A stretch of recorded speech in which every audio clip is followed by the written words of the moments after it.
Hey guys, so I have this coffee machine right here, Breville, and basically what started to happen is when I would put this in and try to make coffee, basically water would be spraying from all over this, from here, like it would be dripping, leaking from all over the place. So I thought, what's the problem? I was about to get rid of my machine. So I took this seal gasket, and as you can see, it was a little bit damaged. And guess what? When I put it back in, I got a new one, two of them from Amazon. They're like $9.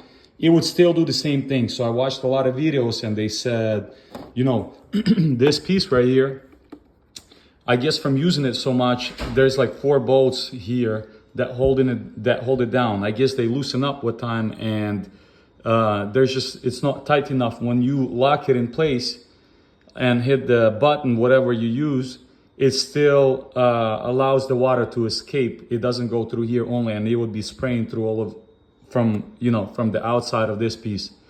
So what I end up doing, if you're like lazy like me and you want to save yourself a lot of time and you don't care about drilling a few holes, without taking all this apart, and there's just a million different other parts inside, what I only did is I took the top piece just to see what happened. But let's cut to the chase. Long story short, I just put the machine down like this. So this is it. I have this Ryobi cheap drill.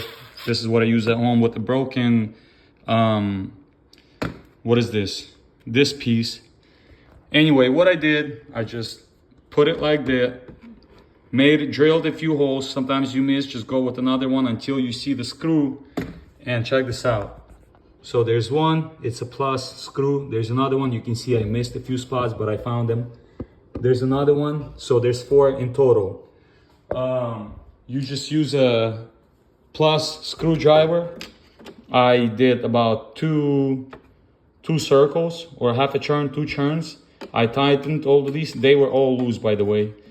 Some were like half a turn, some were a turn, and the back ones were like almost 2 turns loose. And then when I just made my coffee, it's all good. I did make some holes. Yes, it does look kind of ugly and stuff.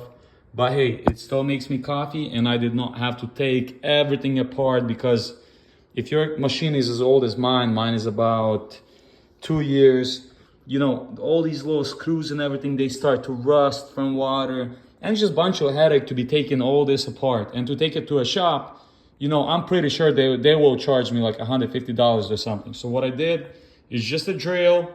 You kind of, look, this is where the screws are at. About an inch from this right here. The first one is an inch from here.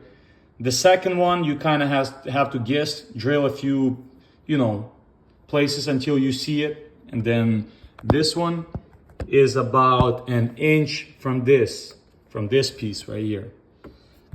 And then, yes, it's ugly and needs to be washed and stuff. I don't use this, I just use it for espresso. And then that one is right there, kind of like at what, like 8:30, 9 o'clock. Almost, not 9 o'clock, 8:45 o'clock, right there. So you tighten those up and your machine is back working. I just made espresso. It made it nice and perfect with no issues. So if this does not help you, get yourself a drill and just tilt the machine down, and bam, you got it right there. It works, and I'm pretty happy that now I don't have to take it to the shop or get a new one, because we paid about $800 for this thing about 2-3 years ago. So hey, this is my experience, and you do what works for you. You all have a good one. Enjoy your coffee, and if this helps anybody, I'll be more than happy. You all have a good one.